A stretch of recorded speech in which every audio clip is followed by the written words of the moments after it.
And gentlemen, welcome once again to the Think Clinical podcast. My name is Hamza. It's amazing to be here once again, and we are going to be looking at something completely different today, and it's going to be on diversification.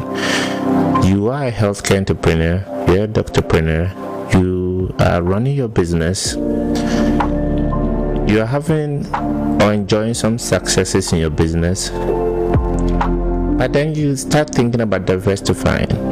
You start thinking about what else can you do, what else can you go into to be able to provide more value to what you do, to be able to make sure you're able to protect your investments against some challenges that may come up. So when you talk about diversification,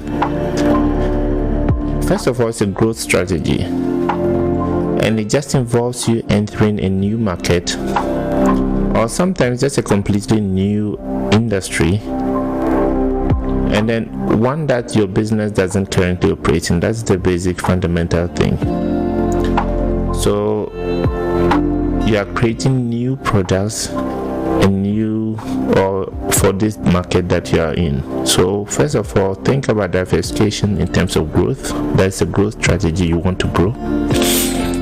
You are entering into a new market or a new industry. That's the second thing, and it's something that you are currently not doing. So for healthcare entrepreneurs and for what we talk about on this platform, it means that you're going into a different industry from what we are doing here right now, or a new market. It doesn't matter, but they are going to be creating a product or a service for that market. So that's what it means basically. Now, so your objectives, as I said from the definition, is first of all growth.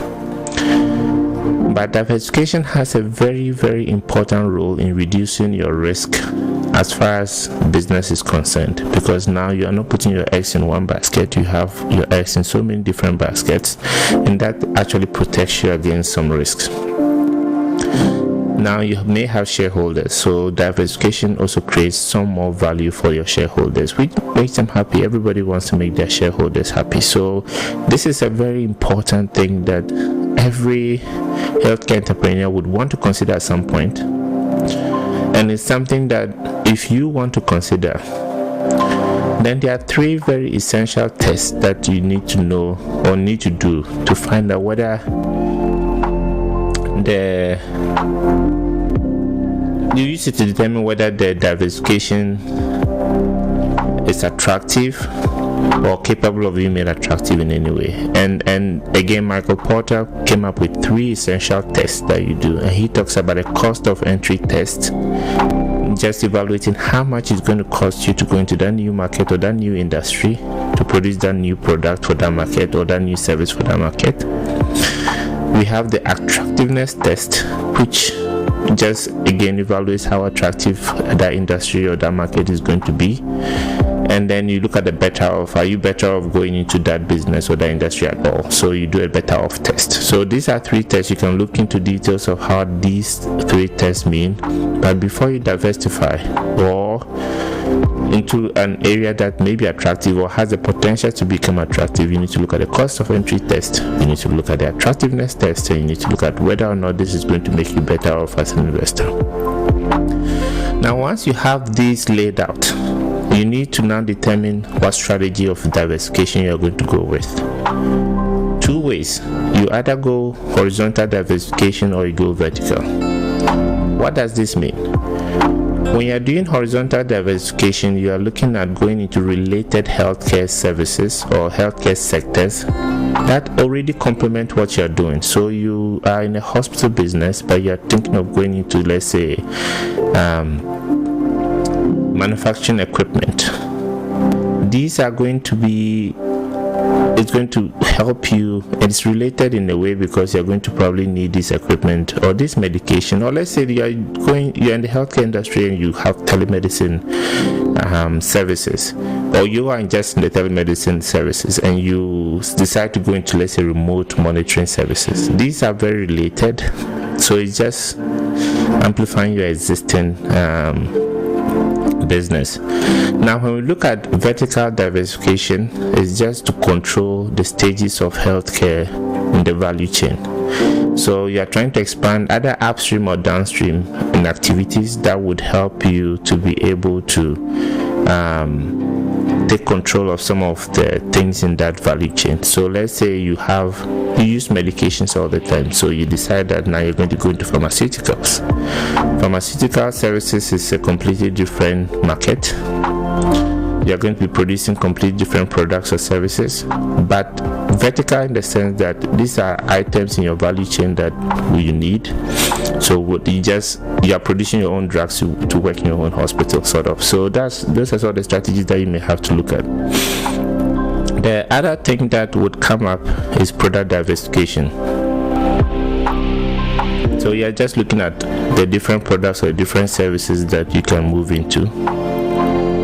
And this could just involve you leveraging technology or just partnerships. So your strategy of diversification should be very clear, and in the sense that you will have horizontal diversification where you're just going to an already existing field to what you're doing. We are doing vertical diversification where you're looking at upstream or downstream in that value chain and where you are able to fit or take advantage of. And you can look at product diversification. So when you look and identify exactly what strategy you want to go with, you need to look at two things. One, you need to look at how much the industry is growing or how much that market is growing. Two, you would have to look at how much of the market share you are capable of achieving or getting from that market. And one of the ways that you can actually look at it, especially when you start diversifying, is to do what they call a BCG analysis. That's the commonest one that most people do, because it helps you to be able to position exactly where or what your business is doing for you at that point. So let's decide that again, we do vertical diversification, we go into pharmaceuticals because it's part of our value chain. And now we're trying to see how well our pharmaceutical company is doing. So we have to look at how much market share we are getting from that, and what the growth in that the pharmaceutical business is. Now when you look at the relative market shares, we usually use the word relative market share, not just the market share, because you are comparing the market share of your company to the next biggest rival. So I'm not looking at the biggest of them, I'm looking at the next biggest one. So that's the relative market share. When we talk about growth and we talk about high growth industries or high growth businesses, it just means that they are growing faster than the economy is. So low growth businesses are the same, but high growth businesses are growing faster than what the economy is. So if you are doing, or if you diversify and you decide to see how your businesses, your different strategic business units are doing, or the SBUs are doing, one of the things that you do is do the BCG analysis, which just has two axes. Vertical axis talks about how much the industry is growing, and the horizontal axis talks about the relative market share. So you start looking at how much market share you are achieving over time, and compare that to how fast the industry is growing. Is the industry growing faster than the economy or lower?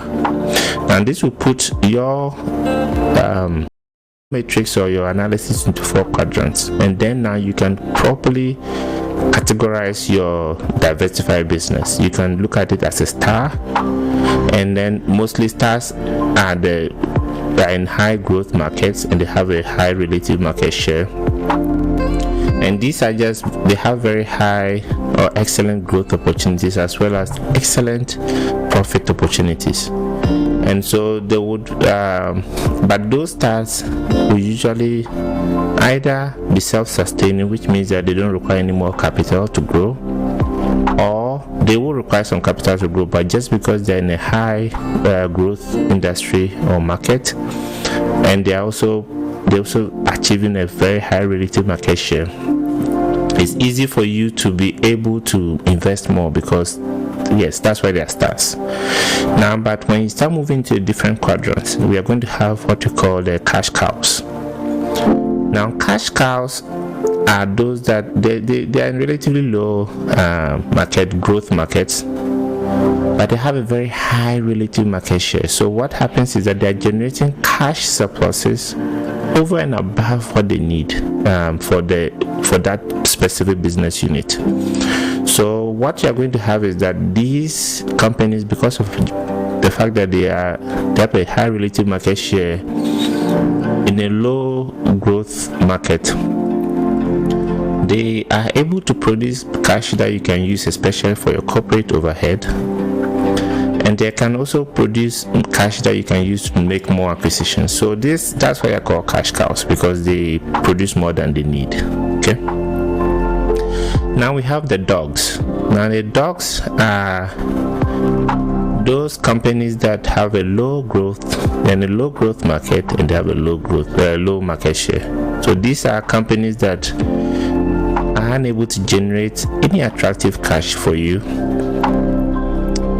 They have a weak competitive position, and they have a very low profit potential. So some of these, the dogs, there are very different ways to in terms of strategy that you can manage them. You can either harvest these, you can divest them, or liquidate. So just close them down. Okay, so that's what these look like. And then we have again the question marks, which are just question marks are just in companies that are in a low relative market share,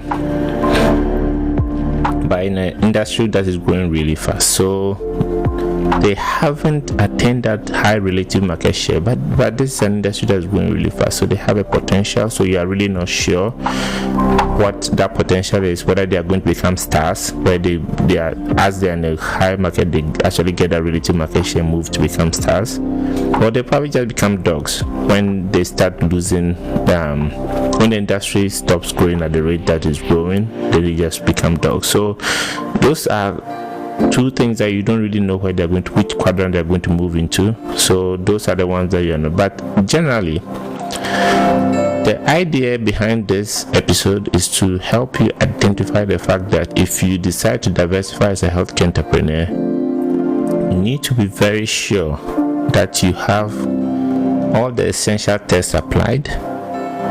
Your strategy for diversification is very clear on what you actually want to do. And when you actually diversify into these industries, you need to be in a position to properly do an analysis and position these diversified business units into quadrants that inform how you would approach them in the long term. Are you going to keep investing in them because they are stars or question marks? Are you going to be able to turn them into cash cows, or they're just dogs that you probably need to harvest, divest, or liquidate at some point? So these are some of the questions that you should be asking yourself, especially when you want to diversify outside of the whole industry, not just into a different market, but out of the industry. So I hope this was helpful, and if you have any comments or any questions, please leave them in the comment section below, and I'll be happy to engage with you. Once again, thank you so much for joining us. It's been another exciting episode, and we will see you in our next episode. Take care.